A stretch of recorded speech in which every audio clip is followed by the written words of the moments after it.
Hello, I'm Neil Binderman, and welcome to this recording of a conversation I held with the Rev Tim Saiet, vicar of St John the Evangelist Church in Hildenborough Kent, Tom Tugendhat, local MP for Tonbridge and Malling, and James Sedge, a qualified teacher who has worked for the University of Kent and is founder and owner of the music station in Tonbridge.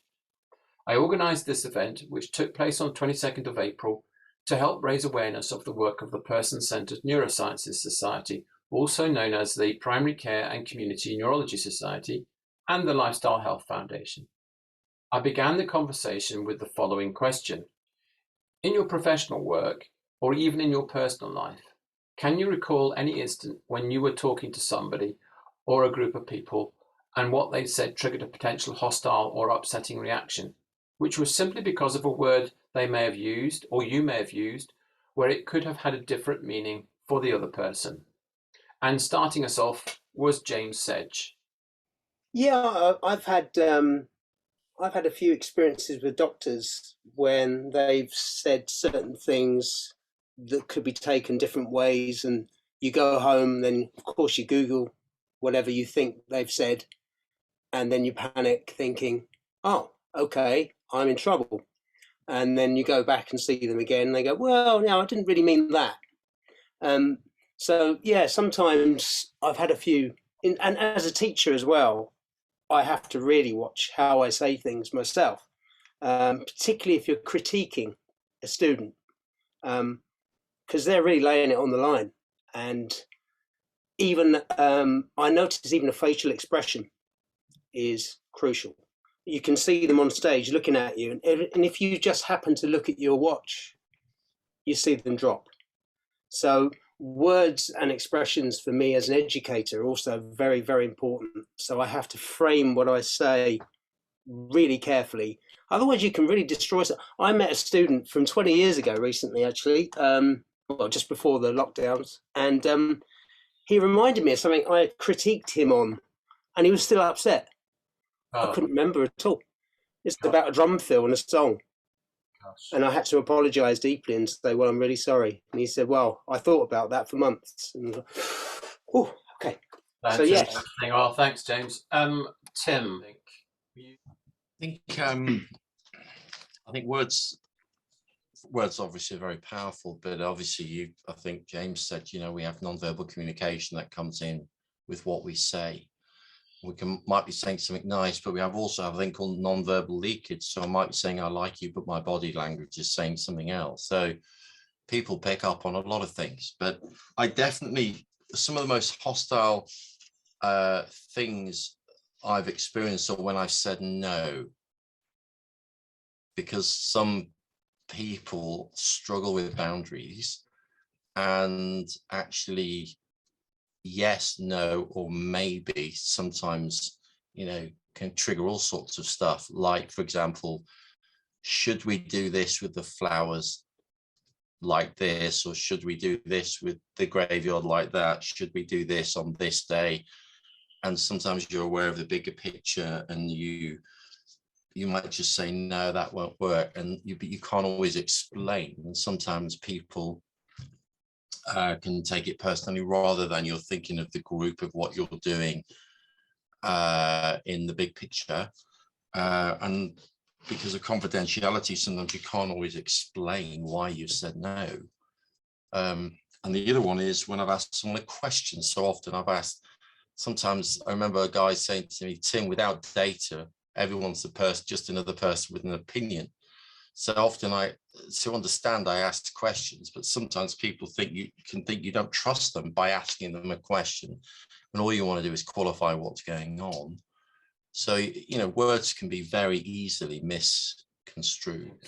Tom, from your perspective. I've got to say it happens all the time. It's one of those things that gets rather tiring. And if you're trying to express ideas or express changes to a society,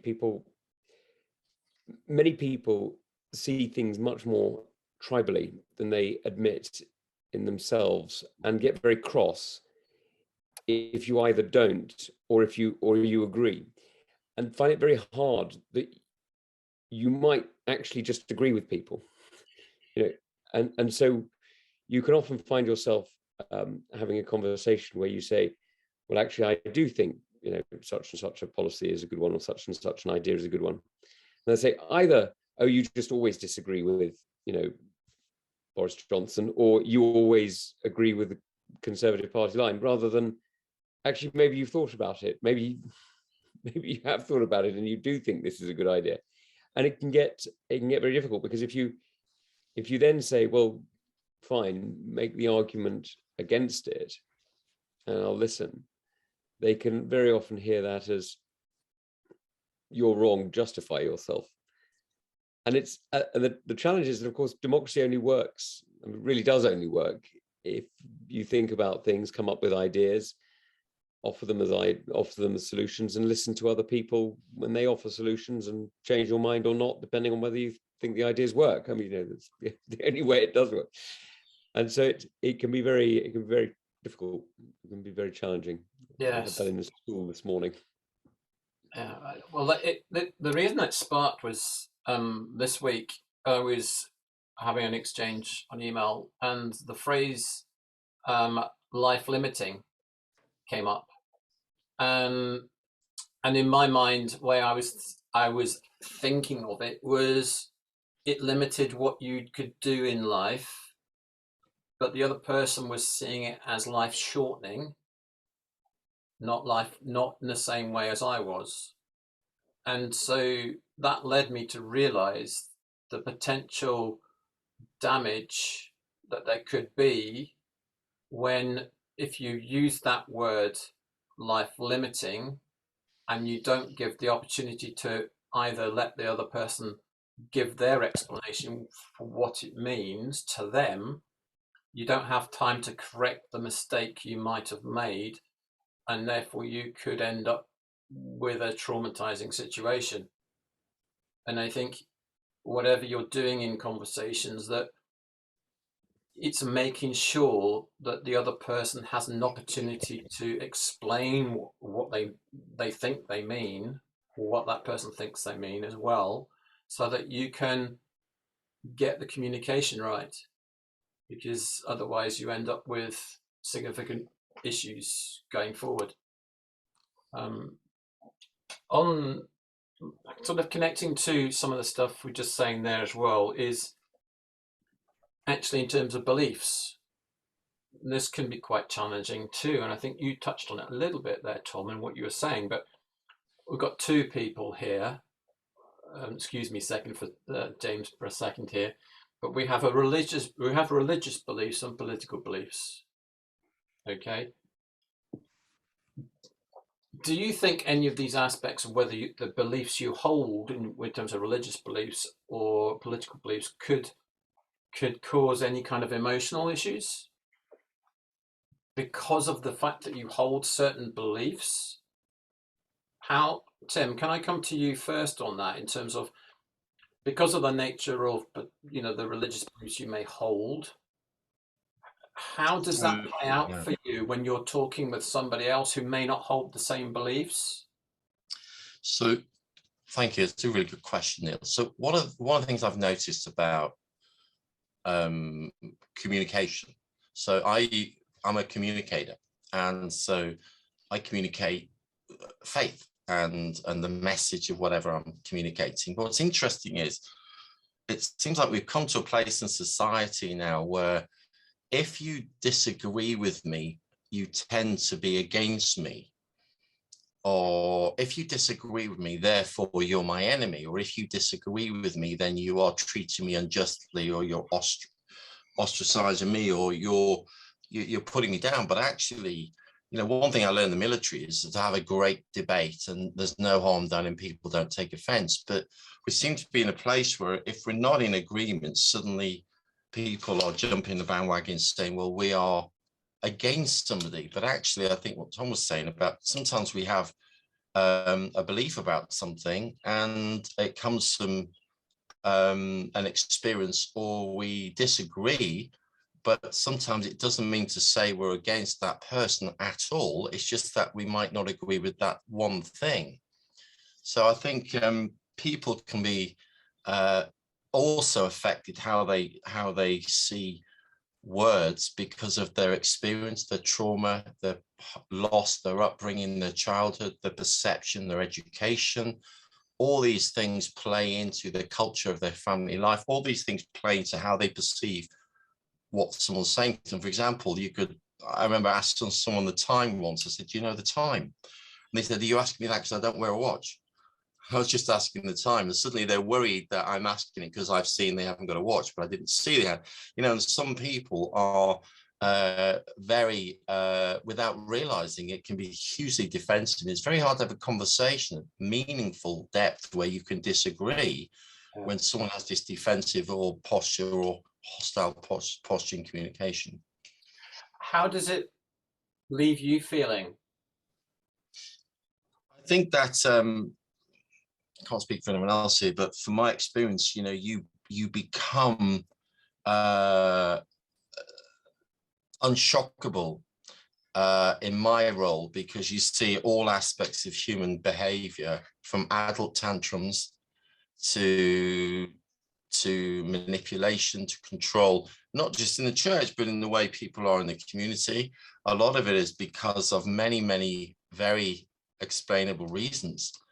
And actually, if you sat some of these people down and taught them, they might not want to be like that. It's just they've developed patterns of living and being, which are intrinsically sometimes in them. And some of those things are holding them back. So I look at it like, well, this is where they are at the moment. They might see it differently in 6 months' time. I don't try and internalize it or take it personally. No. Okay. No, that's really interesting. There's an interesting parallel. Forgive me, I'm not sure if this is quite true of you, James, but I'm certain I can say it about you, Tim, which is you and I represent. So we're not, in many ways, we're not individuals. We are representatives of an organization or a belief or a system or whatever it happens to be. I represent government, a political party. You can ignore the person behind, and you represent a church, a belief system, a structure, an authority in a community. And so just as people hear things differently, they project as well. So whatever you think you've said, that's not what's heard. What's heard is the representation. So it's the authority that you're seeking to impose. It's the judgment that they see in themselves that you seem to be bringing, if you see what I mean. You're not, but absolutely, but they see that, or it's the paternalism, or it's a memory of a previous incident. And for me, it's very often a resentment about a political idea which I may not hold, but which government has held, or the party I'm in has held, even if I've never held it. And you see this. It's interesting. It's in jobs like ours. You're not just an individual. You're masked by a uniform. I mean, you actually do wear a uniform, but I'm masked by a sort of a perception of a uniform that hides the person behind it. Yeah. It's really it's so insightful hearing that. James, you're listening in. I'm just interested to know what you're thinking. I suppose I left my organisation. I used to work for the University of Kent, and I represented them, and there are very strict guidelines about what you can and can't do. And in the end, I wanted to be free of that and start my own music school where I could not worry about what someone else thought so much. It's what the customers think, what the children think, what the parents think. They vote with their feet. You get instant feedback. Hopefully there are no agendas. So that doesn't, I don't get too much of that problem really now. No. All right. Thank you. That's great. I'm going to bring it into something that's obviously connected with what we've just been discussing, and that is emotions and the significance of those. And I'm just going to ask you a very straight question. James, I'll ask you first. What do you think the purpose of emotions are? Oh. God, spring that on me. Why don't you? I'm Okay. looking for a gut. I'm looking for a gut feeling. Well, I can think musically. Yeah. Emotions are through music. You have a safe space to investigate your emotions. Your relationship with music is your own. Even if you share liking of a song with someone else, it's still yours. It brings back memories, feelings. It even brings back a smell sometimes, a song. You think, yeah, I can smell the cigarette smoke from 1981 there, that song, I remember that. So music is a very good way for people, children and adults, to express and feel emotion. And if you make music, you can then express it in a safe way. Hopefully you can express yourself on stage, which I think is so positive. That's why I'm so passionate about everyone learning to play something. It's not about being great. It's about expressing creativity. Yeah. And something of yourself comes out when you play music. So that's where I feel the strongest emotions. Tom, in terms of your, I guess, say just a gut feeling, what do you see the purpose of emotions being in your view? So I have to say, I think emotions are the nature of the human soul. They're the expression of the human soul. I think that's what they are. So they're the physical manifestation of of yourself, of your inner being. And I think it's not just about, it's not just that they're essential for bringing people together, of creating a sense of community, of creating the bonds of love and trust and warmth that make individuals into more than just themselves. I think it's fundamentally who we are. So for me, I mean, emotion is, sort of the very English thing about trying to be non-emotional, I think is very unhealthy. I think it's fundamentally to deny yourself to a certain extent. Now, that doesn't mean you need to be weeping on every shoulder or giggling at every meeting or whatever, but to deny joy, to deny happiness, to deny love, to deny fear or concern or nerves is to hide yourself. Thanks. Tim? I think, obviously we teach in the church that if God made human beings, then obviously that package comes with emotions and they're there for a reason. I think one of the challenges for the church has been that it's been a lot about trying to ignore your emotions, but from experience and what I'm seeing with mental health and people struggling, a denial of your emotions, suppressing and repressing and not being able to express them causes long-term damage in all sorts of areas. And people were scared of, you couldn't call the British emotional. When you go to when I take a British funeral, everybody's very polite and everybody behaves a certain way. And I've said friends in other countries take them, and it's, in some cultures, it's a very powerful, loud experience, What I do notice, I was watching an interview last week with a couple of weeks ago with Tony Blair, and it was really interesting because he was saying, someone was interviewing him and saying, how do you cope when over 1 million people, and this isn't a political thing, it was a personal thing, and I learned from him, how do you cope when over 1 million people vote for you not to get a knighthood, for example? And I thought, God, that'd be quite crushing. You know what I mean? It's not like 2 or 3 people putting a letter through the letter. And what he said was, well, that kind of rejection happens every time you're in an election where millions of people vote for the other side. He said it's not that it doesn't affect me, but what he said was, he says, I celebrate that we're in a democracy where people can say those sort of things and not be punished for it.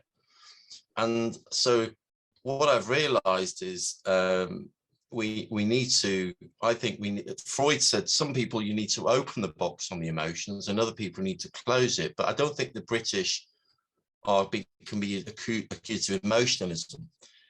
But what I do think is it for Tom and his colleagues, we talked about them telling the truth.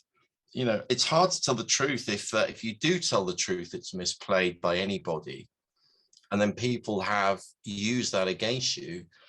And especially when they're manipulating things that are an emotional thing, where there's a lot of, it could be death, catastrophe. It's such a delicate subject to talk about in every level that we're always tiptoeing around it on the public platform for fear of upsetting somebody or something. Yeah, no, absolutely. It's interesting, actually. I get a very clear rejection at quite a lot of events. And classic example is I spoke this morning at a school, and you'll imagine a group of 11 to 18-year-olds tend to be not particularly conservative inclined, and particularly at the moment have a hostility towards the government for various reasons. And when you walk in, you receive it. And what's interesting is, you can either pander to it or you can say what you think. And I say what I think, and I get the reception that I'd imagine. But what's always interesting is afterwards, you always get one or two emails from people who are completely silent, who say, "Thank you for doing that. Nobody says what I think in this room. Everybody always shouts me down." And now I'm not pretending that those one or two emails are representative of more than a very few people in that room, but it is interesting that even in a room that feels very hostile, it's very, very often that there are supportive people. Yeah, absolutely. In that connection with the schools, I've actually got a question here from Graham Stevens, who is a co-director of the Lifestyle Health Foundation. And his question relates to both learning and expression of emotions in primary schools. That involves both the teachers who would be doing the delivery and the primary school children. As you may be aware, this topic started to be aired in primary schools in around 2014, and some teachers are already very good at this through private sector organisations like All Play in Australia or Emotional Coach here in the UK. Do you think it is time to have a more formal, structured approach than is currently the case, but deliver in a more informal, relaxed manner? Or do you think this sort of thing should be done in a more clinical setting from the schools in terms of teaching around emotions? I mentioned on that, I'm a governor at one of the schools here. There's a few things that I think all schools could be teaching, that being one of them. I think it needs to be more educational. We don't teach children how to manage their finances at schools and how to deal with bills as life skills, or how to deal with relationships, with partners and stuff. And I think if you look at a lot of the work around trauma, the work for people who are struggling and seeking help from the NHS, it would tell you that there's a lot of pain in the area of emotion. And to help that, it might be if we start educating and talking about that from an earlier stage. So it becomes normal language to be able to express how we feel. Because I don't know about you, Tom, but in the military, you start saying how you feel, you're not going to make many friends. You've got to keep it. You've got to keep it to yourself. No one's interested if you're hurting on a long march. They're hurting. You've got to shut up and get on with it. So that becomes a way of life, and it's an unhealthy way of life. To not being able to think it's normal not to talk about your emotions. Yeah, Tom. I think, yeah. Look, I agree with you. It's interesting though, even how the military's changed since we left. And I know we don't look it, but we're both a little over 105. And shortly after the Boer War, when we last saw action, it's look. Even in the few years since we left, it's quite noticeable how when I go back to military units and talk to them, that they're better at it than we were. They are better at talking about emotions. I'm not saying they're perfect, but they are better at it. And it's interesting at the effect that it's had, because I was talking to somebody who had served in the Second War, and I was with them when I got back from Iraq, and I found coming back from Iraq pretty tough for various reasons. And and I was talking to, he was a friend's granddad, and I was asking him, didn't he find it particularly tough to come back from, he'd fought in Kohima, which was a particularly vicious battle, and fought in various other battles around the place. And he said, no, you've got to remember that everyone I met, everyone I saw, all my friends, everybody who I grew up with had been through exactly the same. You know, we could all talk or not talk and understand each other extremely well. All the men had fought, all the women, well, many of the women had fought as well in various different ways. And even those who hadn't fought, men and women, had experienced combat at home or the effects of combat on their families and on their friends. So it was a sort of a national thing, and everybody was in it together. And he said, so it wasn't, you know, we didn't stand out. The difference, as he pointed out, the difference with your generation is you come back and literally nobody's got an idea what you're talking about. Nobody has a clue what you're talking about. And it's interesting, as the military and the Royal Marines were the first at doing this, got better at talking. They called it trim training. I can't remember what it stands for, but TRIM is a classic military. The letters actually mean something. I can't remember what they mean anyway. And as they got better at talking about it, and people started to, you know, get together, they realized that it had two effects. One, it meant that people soldiered on much more quickly. They were able to get back to their units much more quickly. Secondly, though, cases of post-traumatic stress and other sort of incidents like that were much, much fewer. I mean, just much fewer. And, you know, psychiatrists following it have noticed many, many fewer incidents later as well. It's interesting that being normal, if you'll excuse the expression, being normal is what matters. Whether that experience is traumatic or not traumatic, it's the normality that induces the psychosis rather than the range. Do you think, therefore, back to Graham's question, that would suggest that we do need to do something more structurally in the schools to get that discussion going, and so that they become more, I suppose the term that people use now is emotional intelligence. So getting that brought into the schools, I know that as you said, there are parts of that's happened, but it needs to be more formalized and structured. Yes, I do, and as Graham put it, you know, bringing people together in schools is hugely important, because what you're actually doing is you're normalizing, and very often, you know, you're not just normalizing for the kid who is obviously out of place, if you know, who is obviously the one suffering. You're normalizing for everyone, because you can be pretty sure that if there's one person who's quite obviously got an issue, there'll be at least, you know, 10-20% more who'll have issues that you don't know about that may present later. And you've probably got another, you know, 3 times that number who are connected to people who've got something that they could help with if they had any understanding of it. But if they don't, they'll make it harder for them. So, you know, they'll be affected by it, even if it doesn't affect them personally. So just thinking through that a bit more, I'll bring it back a bit, actually relevant to what the first question was about, the significance of words and the misunderstanding of words. If you think or believe that it's possible that emotions get learnt and conditioned potentially as well, if there is a misunderstanding in what an emotion might mean to somebody between two people, that can itself cause a conflicting issue. So what I mean by that, just to explain, take anger as an example. If that is an emotion that gets conditioned potentially into a child, that is associated with the fact that they got what they wanted because they got angry, but you didn't realize that can play out later in life for them, where they feel the anger and they realize actually there's something they're getting from that and not realizing it. And so it's that aspect of making sure that we educate the emotional aspects within children, and there's not a misunderstanding in emotions as well in that sense. James, what do you think?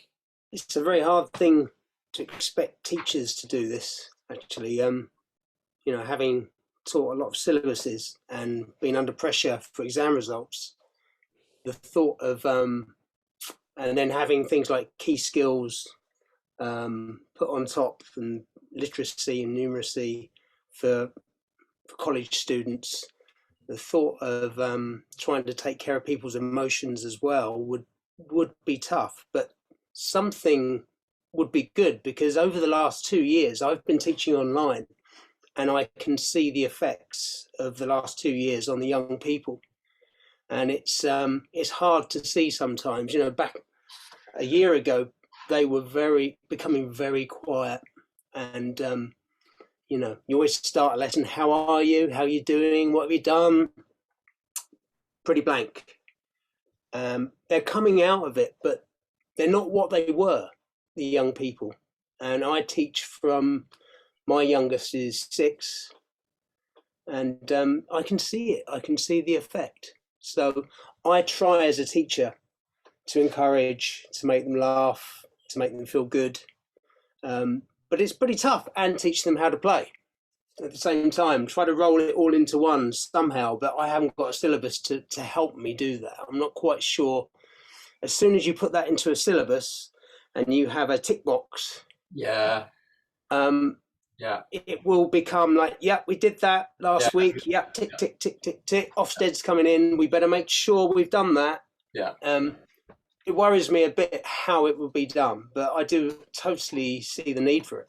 But you can see by what you're describing also how the importance of music and the arts and the crafts, etc., amongst children in the education sector is vitally important. It's such a shame to see it in the state it's in at the moment. It's not good. A lot of the academy schools have dropped music because they're outside of the national curriculum. They can do whatever they like. And I know a few heads of music that have said, I'm out, music's gone. We're concentrating on maths. Mm-hmm. And, you know, I can see the need for that. But what about the person doing the maths? How do you create interesting, creative people for society to actually, you know, make our country? Obviously, everyone should be able to read and write, but getting rid of music and sport is the same. Yeah, I'm equally passionate about sport. I wasn't particularly academic, so music, sport for me. So I've made my life down that route, and I've survived somehow. But thanks, James. Tom, I'm going to ask you a bit more about that from what James has just said as well. Well, look, I mean, I think James has got a point, and it's the challenge with this is how much are we teaching and how much are we living, if you see what I mean. And it's, you know, it's forgive me, I'm stepping all over Tim's area when I start saying this, but it's you know, you don't preach the gospel, you live it. You know, and it's the same. You don't preach emotional intelligence, you live it, you know, and in trying to live it, you may or may not be successful. I mean, you know, we all fail, but that's what's important. And I'm cautious about saying that you need to teach in schools more than you need to be in schools, if you see what I mean. But just as you need to be in, you know, Parliament or the community wherever Tim finds himself today, you know, wherever, you know, that doesn't narrow it down much. I know, Tim, you get everywhere, but but I think that's where I'd say that schools are so important, because for many young people, it's their only place outside of family context. So it's their only place of change. For others, there may be a scout group or a sports team or something like that. But for many kids, it is only the school. And so even if you don't specifically teach emotional education, if you like, living it, being the example, is hugely important. And teachers make, I mean, I don't know about you, but I can literally name the 3 teachers who changed my life. And they didn't change my life. Now I'm thinking about it, I can remember what all 3 of them teach, but up until I thought about it just that second, I didn't have in the front of my mind what they'd taught, what subject they'd taught. I had in the front of my mind what they'd taught me, and it wasn't the subject. Actually, in 2 out of 3 cases, it wasn't the subject. And I think we all know we all know that from our own life. So I think this is about, forgive me, Tim, but about living, not teaching. Yeah, thanks. Well, Tim, do you want to just add on to that? Yeah, I mean, so if I look at it, we're running a course at the moment in church called the Emotionally Healthy Spirituality. And that's 8 weeks. And then we're going to run the Emotionally Healthy Relationships. And what I've noticed is in some places, in some churches, what you've got, what we're talking about is that you can't have spiritual health and not have emotional health.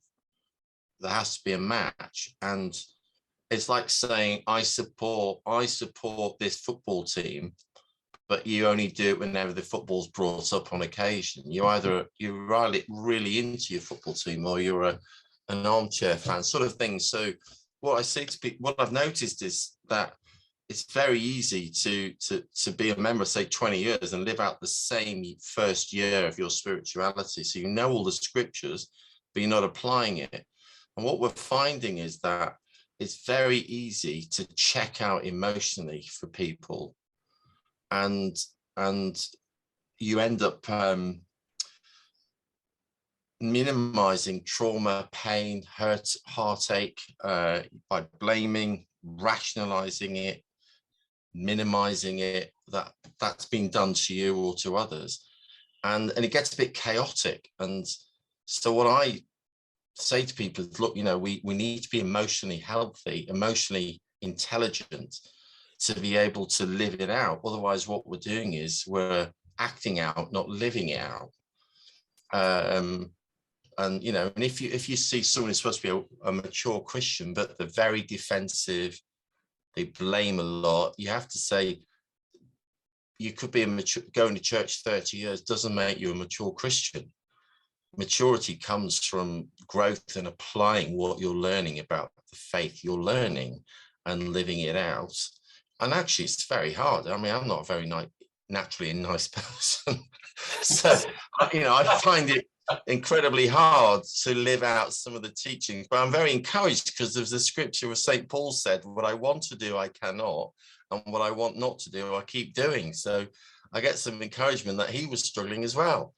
But, Can I just, Tim, on that, I'm just curious from what you've said, do you feel there's an aspect of Christianity or religion that gives you some form of protection from aspects of life? Well, I think that it's, people often say, people have said in the past, Christianity is a crutch. Well, whatever you self-medicate with to help you feel better is a crutch, right?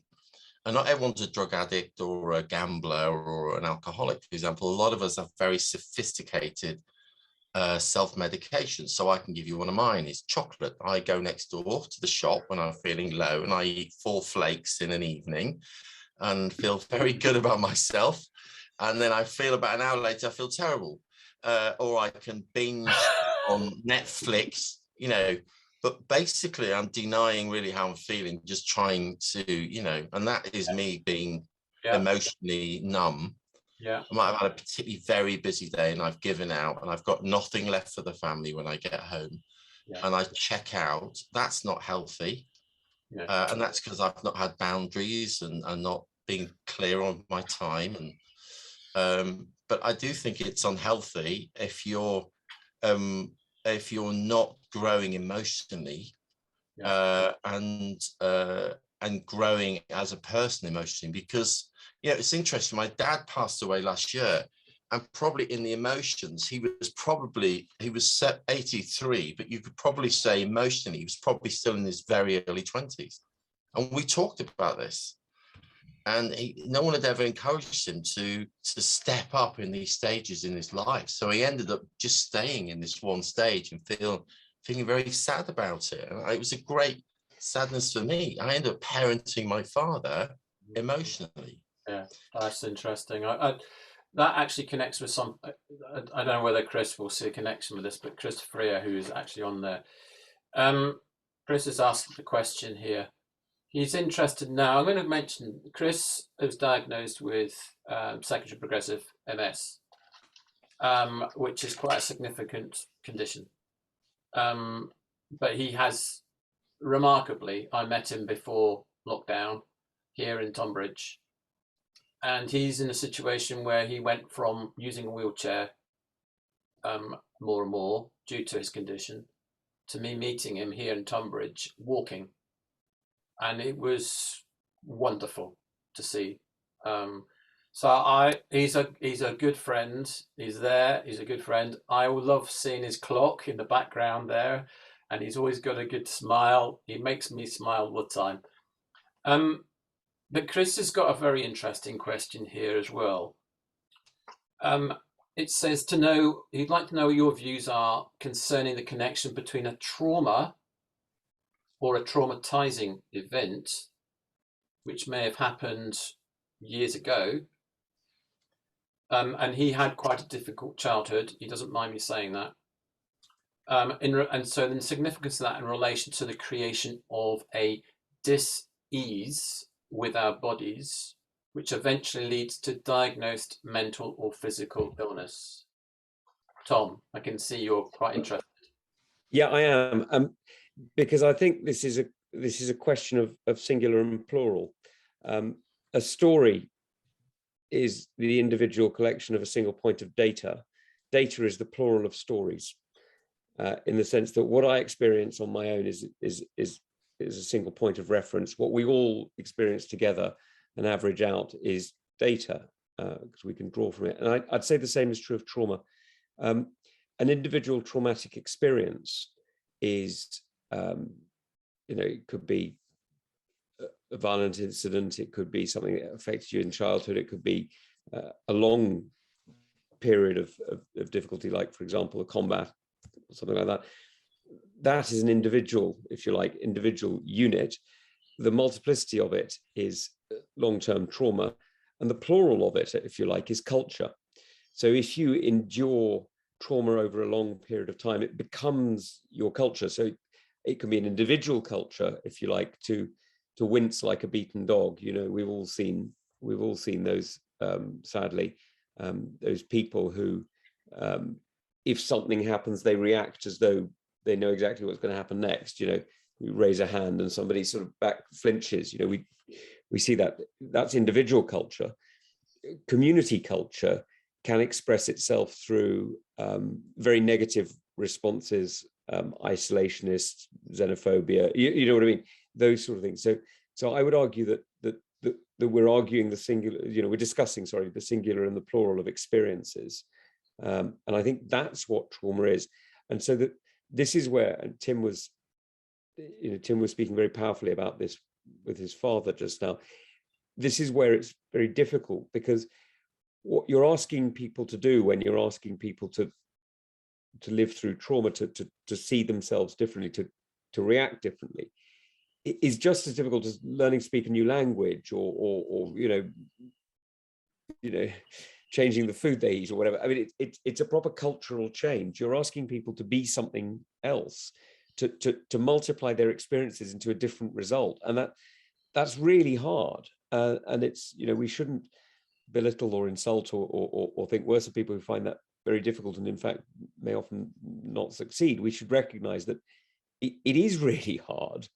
And those of us who, for various reasons, have managed to chart our own lives in such a way that we have a personal culture and a community culture that works, broadly speaking, well. And I mean that, both myself as an individual, but actually, if you look at the culture of our community in Kent or the United Kingdom as a whole, you see, I'm not arguing that they're perfect by any means, but they're very successful cultures by comparison to, for example, cultures in certain poorer areas of, well, even our community, but also countries that have endemic violence or are still dealing with the after effects of slavery, or do you see what I mean? These progressive cultures that have become so embedded, getting out of the corruption culture, for example, is relatively, I don't mean it's easy, but it's relatively easy if you're used to the idea that you have an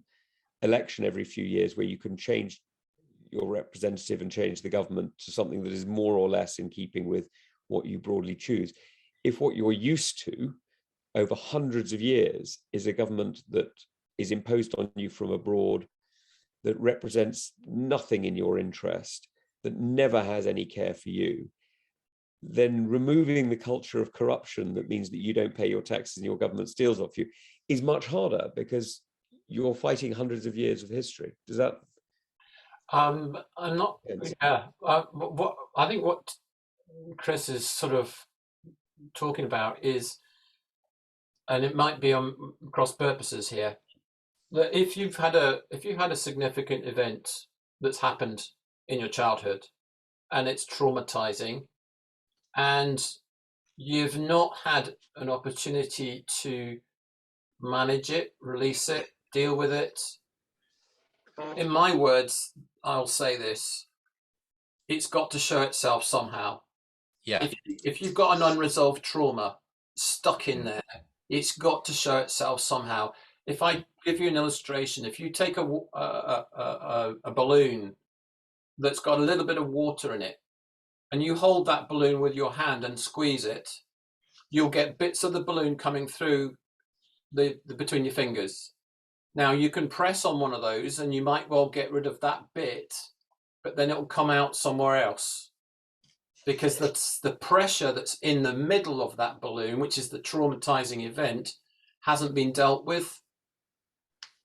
And so from Chris's perspective, the traumatizing aspect, he's now dealing with it and has dealt with it and has worked through it, and he's seeing the benefits of it from a point of view of how he's seeing the condition that he's been living with reversing as well. So it's so therefore the significance of this is making sure that we're able to do more about expressing and talking through emotions and helping people with trauma. Does that make more sense? Yeah. May I just add a comment to that, please? Yeah. Someone said recently, trauma is not what happens to you. Trauma is what happens inside you as a result of what happens to you. Yes. And what we find is actually unforgiveness. You know, someone's hurt you. When we are working with people in the church, we find that when they let go of ill will, I'm not saying that the person who's hurt them is right what they did. They're very, very, very often wrong. But someone said that unforgiveness is allowing someone to live rent-free in your head. And one of the biggest things we found that causes illness is trauma-related unforgiveness. And when we help people, the Bible says forgive, but there's a purpose deep down. We find that healing can come physically when people forgive, not because the person deserves forgiveness, but because it's causing huge trauma internally.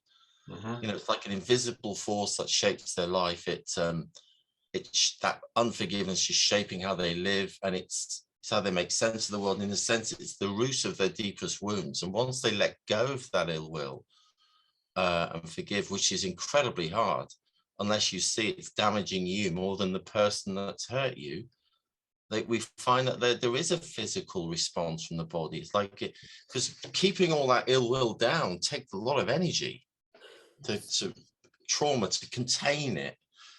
All that energy to contain it robs you of living life in all its fullness. Yeah. Yes. That really is. I can see Chris there. He's nodding away. He's in the total agreement with. I think it's brilliant. James, do you want to just add in anything at all from that? What you've just said? Yeah, you do feel it in your gut, don't you? The emotions. There's the gut feeling, and if you're particularly anxious or you're particularly angry, you feel it here, and that is causing damage physically to you. So I suppose if you carried that on, but I do wonder, are you proposing therapy? Or, I look at, I'm not an expert on America, but a lot of people have therapy in America. People are amazed that we don't all have therapy in America. But are they happier? Have they worked through it? Are they less ill? Are they less dependent on pharmaceuticals? I don't know. It's a tricky one. But I think it comes down to an element of what we've been talking about is the openness with emotions and making sure that we are able to release those emotions and feel and express them. Yeah. Because if we can't do that and we find it difficult, then, as I say, where they're going to go. Tom, does that resonate with you? Yeah, it does. Of course, it does. I think your point about the balloon is entirely valid. It's and Tim's point about internal, the internalizing pain, basically, or experiences, is about that. And there's various, and this is where we know that there are various ways of coping with it, or fixing in some cases, not always, but in some cases. And sometimes you can help by talking, and with one of the things that we've been talking about just now. But there are also physical ways of dealing with it, and exercise and experiences, other experiences are shown to help a lot as well. So it's how do you which is what the lifestyle health message is. Exactly. To be honest, that's what we're trying to say, is the use of a lifestyle health approach in prevention as well as healing. So I see it as a healing, because for me, the word medicine is synonymous with something's been done to you, whereas a healing process is something that happens from within you. And if a medicine helps you to start the healing process, then great, but it's got to come from that. I'm cautious. I'm conscious of the time for you, Tom, because I know you've got to shoot off, and we're probably going to finish quite soon anyway. I do have one other question, which I'd love to try and get in, if that's all right, from Johnson. And he said he believes that today's work environment, or any environment where performance needs make it challenging to be open or vulnerable, leads to greater likelihood that a person feels isolated. From your own experience, does that resonate? But also, what do you think can be done to mitigate the effects? James, I'm going to ask you first. That's a tough one, because I don't really have those sort of those pressures. So I think I'll defer. Okay, all right. Thank you, Tim. What do you mean by performance needs? Just to qualify it. Well, you're having to perform. Yeah, it's interesting because what much of the Church of England comes over is a mild-mannered vicar doing a mild-mannered talk to a mild-mannered congregation. But if you look at Jesus, he was nothing like that. So I'm not going to go into that. But what I'm going to say is that actually for us to be utterly effective as leaders, as vicars, we need to be utterly ourselves. And for us to be holistically healthy, we need to be aware of our triggers, our trauma, our past, and all that stuff. But what the problem is, sometimes people in authority or who have positions of public work can very easily either be knocked off the pedestal or put on a pedestal. But I keep reminding the church, look, I'm not a good leader. I've never wanted to be. I want to be a faithful leader, because I can do faithful. I'll just try my best. But what is good, what is perfect, and so there's a lot of, saying to people, look, I'm not here to perform. I'm here to be myself. And if I'm authentic, that will be my very best, and that will be the best for you. So it's trying to brush off what expectations of others are. And it's very hard in a culture where everybody's expecting us to be sort of cartoon figures, caricatures of who we really are. We want the Prime Minister to be this perfect person who's infallible. We want our church leaders to be infallible. We want our business people. They're all humans with hurts, habits, and hang-ups. And it's like we're pretending they shouldn't have them. Of course they should have them. And of course they should be allowed to make mistakes, because that's part of our human development, is we learn from them, or it's yeah. That's interesting. And Tom? Yeah, it's I think comparative performance can lead to isolation, but it can lead to cooperation too, and it depends a lot on how you deal with it, and the culture that you build up around the community, whether that community is an office or a church or sports team or whatever, how you build up that community spirit. Because I think I think we're team, we're team creatures, we're herd animals, if you like. And so, yes, there is a place for individual success, but I think it's, individual success works much better as part of a community context. And so I think getting that balance is important. If you deny the individual, you create internal traumas. If you separate the individual, you create individual trauma. So that it's one of those, where's the happy medium? I don't know. It depends on the person, but you want to find it. I'm just thinking as you're saying this, and I think this is something that, James, you might relate to. I also think that there's a cultural an issue here as too, that I think performance is about, you need to look at yourself and don't compare yourself to somebody else, but see yourself and how good you are the next day for yourself, rather than comparing yourself to somebody else all the time. Yeah, thinking about it in that context, actually, it is a really big part of my life. It's about performance on stage, and comparing yourself to other musicians. It's pretty hard.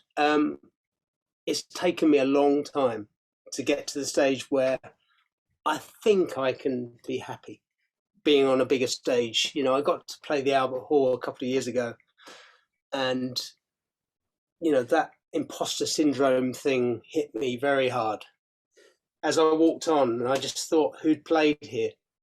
And I had to shut that down very quickly. As I was sitting on my drum stool, I was thinking, Jimi Hendrix was here. I wonder if he stood here. No, don't. Please don't think that way. As I'm counting the song off, I'm thinking, yeah, Beatles played here. Just play things. So what I did was I told myself off. I played the gig, and people seemed to like it. But I knew there were musicians in the wings of the other band who were world-class, the best musicians who live on the planet today.